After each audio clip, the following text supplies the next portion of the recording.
Hello students, welcome to our YouTube channel. This is Lokesh Kumar. हम लोग discuss कर रहे थे क्लास 10th एनसीईआरटी मैथमेटिक्स का सॉल्यूशन और एक्सरसाइज हमारी थी 2.2।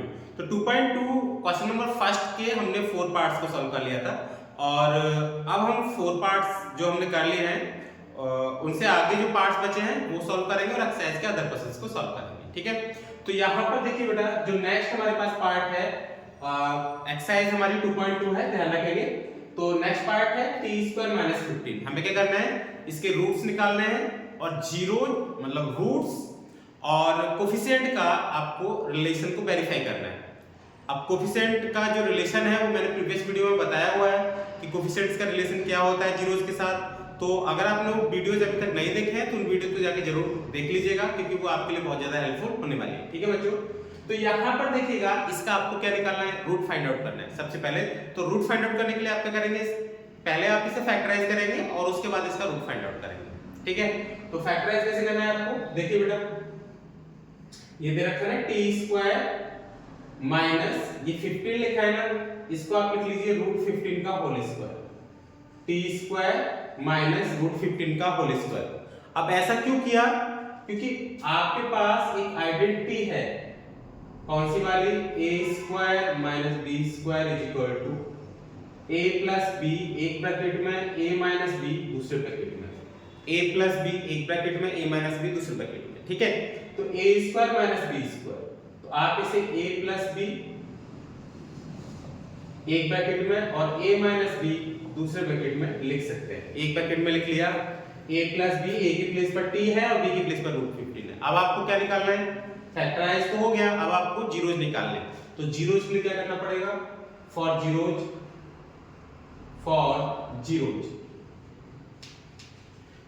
के लिए आप इन फैक्टर्स को एक एक करके जीरो के इक्वल लगा दो और वहां से t की वैल्यूज को निकाल लो। तो पहला t plus root 15 is equal to 0, this implies t is equal to root 15।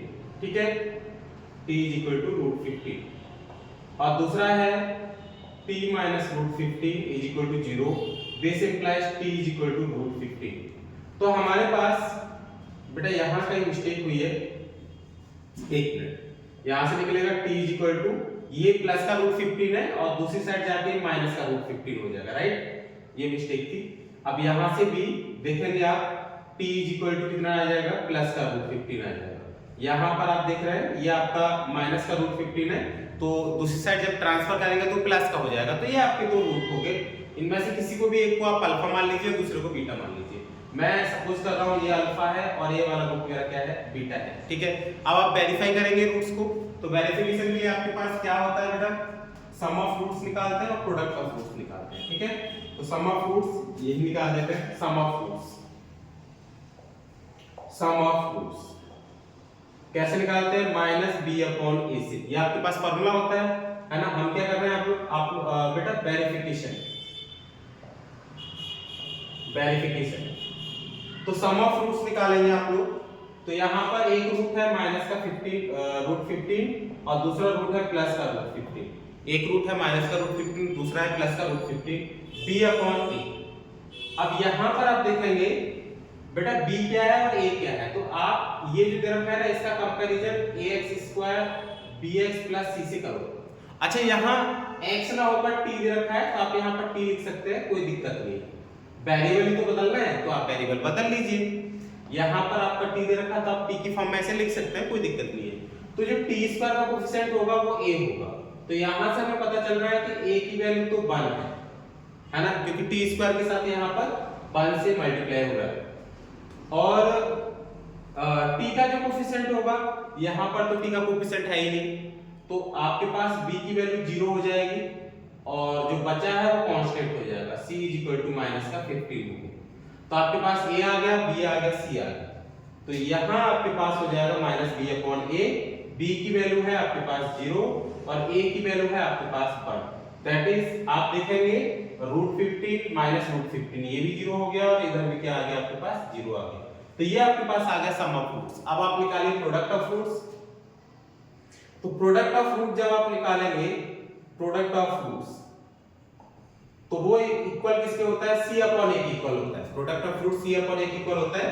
तो यहाँ पर एक रूट है आपके पास रूट 15 है ना, एक रूट है माइनस का रूट 15, अल्फा हमारा माइनस का रूट 15 है और जो बीटा मान है वो प्लस का रूट 15 है। अब आप सी की वैल्यू की बात करेंगे तो सी की वैल्यू माइनस का 15 और ए की वैल्यू की बात करेंगे तो ए की वैल्यू 1 है। तो रूट 15 इंटू रूट 15 कितना आ जाएगा 15 माइनस आ गई और ये माइनस का 15। तो दोनों साइड आप देख रहे हैं कि दोनों साइड ये हमारा बेटा सेम हो गया। तो ये वेरीफाई भी हो गया कि जो इसके रूट होंगे वो रूट इसके यही होंगे माइनस रूट 15 और प्लस का रूट 15। अब सिमिलरली आपको ये वाला क्वेश्चन करना है, इसमें आपको वही फैक्टराइज करना है और फिर क्या करना है, फैक्टराइज करके जीरोस को वेरीफाई करना है। तो देखिए बेटा यहाँ पर 3x स्क्वायर माइनस, अब इसको फैक्टराइज कर लो डायरेक्टली, तो क्या करोगे 4 और 3 का मल्टीप्लाई कर लोगे सबसे पहले 4 into 3, तो ये 12 इक्वल आ गया। अब 12 को आप क्या करोगे फैक्टराइज, 12 को फैक्टराइज करो तो 2 6 जा 12, 2 3 जा 6, 3 1 जा 3 है ना, 1 1 जा 1। तो अब आप फैक्टराइज करने के बाद इन जो फैक्टर्स दे रखे हैं इनको, इन फैक्टर्स को दो फैक्टर में ब्रेक करना है और ऐसे दो फैक्टर बनाने हैं कि उन दोनों का डिफरेंस जो आए वो 1 के इक्वल आ जाए, क्योंकि मिडिल टर्म में आप देख रहे हो x का कोएफिशिएंट 1 है, तो उन दोनों का जो डिफरेंस आए, दो फैक्टर का डिफरेंस 1 के इक्वल आ जाए और उन दोनों फैक्टर का मल्टीप्लाई जो है वो 12 के इक्वल आ जाए। तो बच्चे यहाँ पर आप देखिएगा मैं 2 2 या 4 और ये 3 1 या 3, तो 4 3 करूंगा तो 1 आ गया और 4 into 3 करूंगा तो कितना आ गया 12 आ गया। तो यहाँ पर मुझे दो जो फैक्टर मिले वो 4 और 3 मिल गए जिनका डिफरेंस बना रहा है और मल्टीप्लाई 12 आ रहा है। तो बच्चों ये 3x स्क्वायर माइनस और यहाँ पर जहाँ 1 आ रहा है उस 1 के प्लेस पर लगा देंगे 4 3x 4, ठीक है। अब इसको और सॉल्व कर लीजिए, तो 3x स्क्वायर माइनस का 4x minus minus plus bracket open किया तो ये 3x 4, यहाँ से आप x कॉमन ले लो तो 3x 4, यहाँ से बेटा कुछ भी कॉमन नहीं आ रहा, 1 तो हर जगह से कॉमन आ जाता है तो 1 कॉमन बना लेंगे, तो 1 कॉमन बना लिया और ये 3x 4। तो 3x 4 तो आप एक ब्रैकेट में लिख लो और दूसरे ब्रैकेट में लिख लो x 1। तो बेटा आपके पास जो फैक्टराइजेशन आ गया, जो पोलिनोमियल गिवन थी उसका फैक्टराइजेशन ये बन के आ गया। अब आप क्या करेंगे, जीरोस फाइंड आउट करेंगे, क्या निकालेंगे इसके जीरोस, ठीक है। तो जीरोस के लिए क्या करेंगे, देखिए बेटा अब मैं क्या कर रहा हूं, इधर से इस वाले क्वेश्चन को रफ कर ले रहा हूं, ये आपने लिख लिया होगा तो इसको मैं यहां से रफ कर ले रहा हूं।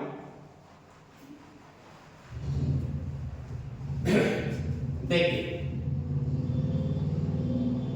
तो जीरोस आप कैसे निकालेंगे, तो आप लोग क्या करेंगे बेटा, फैक्टर जो दे रखे हैं ना उन फैक्टर को एक एक करके जीरो के इक्वल लगाओ और वहां से x की वैल्यू निकालो। तो देखो बेटा क्या होगा,